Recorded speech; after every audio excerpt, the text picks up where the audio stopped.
action let's go 저 건물을 찾으러 Assalamualaikum warahmatullahi wabarakatuh. Kami dari kelompok 2 akan memaparkan hasil materi kami yang berjudul Edukasi Manajemen Pola Hidup Sehat untuk Mencegah Komplikasi pada Penderita Diabetes Mellitus. Untuk kelompoknya di sini diantaranya ada Epni Nurfati, ada saya sendiri Elisa Putri, ada Fani Imariati Hoirunisa, Fia Muzayana, Hasna Arinda Putri, Inggit Fatnami Harsi, dan juga Ita Purwati. Baik, yang pertama di sini pengertian dari diabetes mellitus itu sendiri. Jadi, diabetes mellitus itu sendiri yaitu penyakit metabolik kronik dengan kadar glukosa darah tinggi. Terjadi akibat gangguan sekresi atau kerja dari insulin itu sendiri. Bila tidak dikontrol dan juga menimbulkan komplikasi, dapat terjadi komplikasi yang serius. DM di sini terjadi karena tubuh tidak mampu menggunakan insulin secara efektif atau tidak memproduksinya secara cukup. Akibatnya, gula darahnya menumpuk di daerah dan juga dapat merusak organ tubuh secara perlahan. Untuk faktor resikonya di sini yang pertama yaitu riwayat keluarga penderita diabetes. Ada obesitas, ada pola makan tinggi dan juga lemak, ada kurangnya olahraga, usia di atas 40 tahun, hipertensi, kolesterol tinggi, stres berkepanjangan dan juga merokok, riwayat melahirkan bayi lebih dari 4 kg. Selanjutnya yaitu jenis dan juga penyebabnya. DM di sini ada 2 tipe. Yang pertama yaitu kerusakan sel pankreas atau autoimun. Jadi insulin sendiri itu tidak berproduksi secara sendiri. Yang kedua yaitu resistensi insulin akibat gaya hidup tidak sehat. Selanjutnya ada gestasional, yaitu gangguan insulin saat kehamilan. Yang sekunder adalah akibat penyakit lain atau obat, misalnya steroid, obat steroid seperti itu. Setiap tipe memiliki mekanisme yang berbeda, tetapi semuanya menyebabkan kadar gula darah meningkat. Baik, yang selanjutnya yaitu ada komplikasi akut. Yang pertama ada hipoglikemia, yaitu gula darahnya kurang dari 70 mg per del. Itu bisa terjadi gemetar, keringat dingin, pingsan. Lalu yang kedua ada ketoasidosis diabetik atau KAD, napasnya bau, mual dan nyeri perut. Dan HANK yaitu kadar gula sangat tinggi, bisa terjadi dehidrasi berat dan koma. Komplikasi ini terjadi mendadak dan bisa mengancam nyawa jika tidak segera ditangani. Selanjutnya ada mikrovaskular retinopati, yaitu gangguan penglihatan, nefropati, gagal ginjal, neuropati, kesemutan, luka sulit sembuh.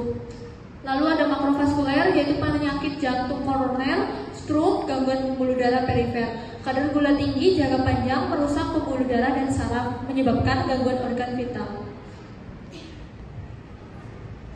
Selanjutnya untuk prinsip manajemen pola hidup ada yang pertama menjaga pola makan sehat, rendah gula, tinggi serat. Yang kedua olahraga minimal 30 menit per hari, 5 kali per minggu. Yang ketiga kelola stres dan cukup tidur. Yang keempat patuh minum obat dan kontrol rutin. Perubahan gaya hidup adalah kunci utama pengendalian DM bersama terapi medis. Selanjutnya untuk pencegahan komplikasi, yang pertama ada atur pola makan seimbang, rutin olahraga, jaga berat badan dengan ideal, hindari rokok dan alkohol, kelola stres, tidur dengan cukup, periksa gula darah rutin, serta ada patuh minum obat. Dengan disiplin menerapkan gaya hidup sehat, komplikasi dapat dicegah dan kualitas hidup meningkat.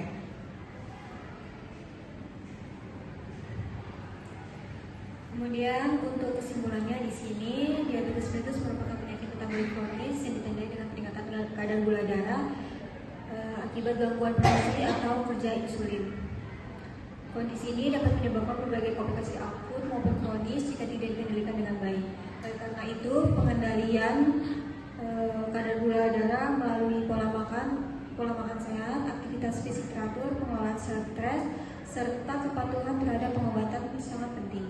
Penerapan gaya hidup sehat secara konsisten dapat membantu pasien mempertahankan kualitas hidup dan mencegah terjadinya komplikasi terus. Untuk sarannya di sini bagi pasien dan keluarga penting untuk menerapkan pola hidup sehat, mengatur pola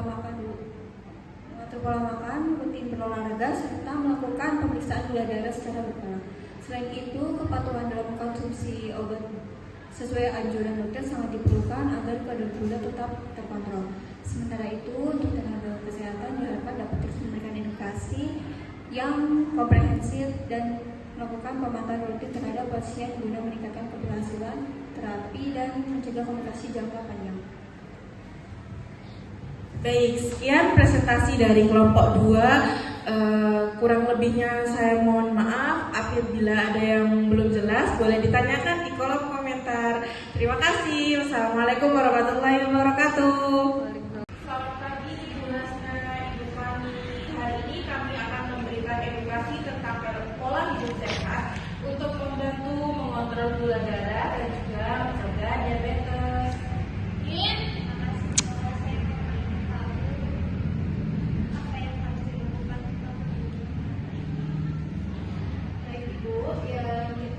Baik, itu kita bisa mulai yang pertama, yaitu dengan pola makan yang seimbang, yaitu seperti mengonsumsi makanan yang rendah gula dan juga rendah lemak tetapi tinggi serat, yaitu seperti sayur, buah, ikan, tahu dan juga tempe, Bu.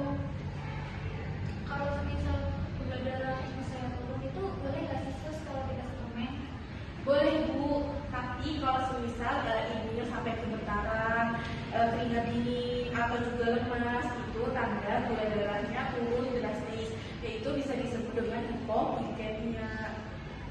Selain itu, ibu juga perlu aktivitas fisik secara teratur, yaitu ibu bisa melakukan jalan kaki atau senam diabetes ya Bu ya. Itu bisa dilakukan 30 menit dalam sehari, dan juga seminggu itu bisa dilakukan selama 5 kali Bu. Nah, ibu juga jangan lupa untuk mengelola stres dan juga istirahat yang cukup, minimal relaksasi tidurnya itu 7-8 jam. Dikarenakan stres itu bisa menaikkan gula darah, dan juga ibu bisa melakukan relaksasi seperti berdoa atau mendengarkan musik agar ibu merasa lebih tenang.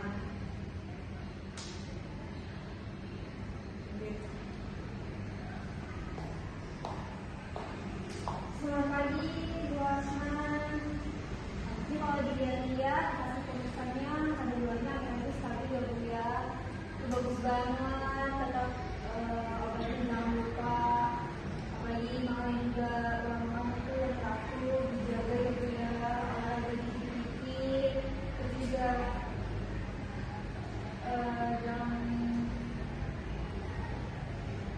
jangan lupa kalau stresnya dan stres dia dipertahankan. Nanti saya harus ibu saya menjalani semuanya. Ya, bagus itu dipertahanin ya Bu ya. Ibu Hasna, ibu bisa menyebutkan kembali hal-hal yang harus dilakukan ibu di rumah. Makan teratur, istirahat yang cukup, mengolah stres, dan kontrol dari makanan manis.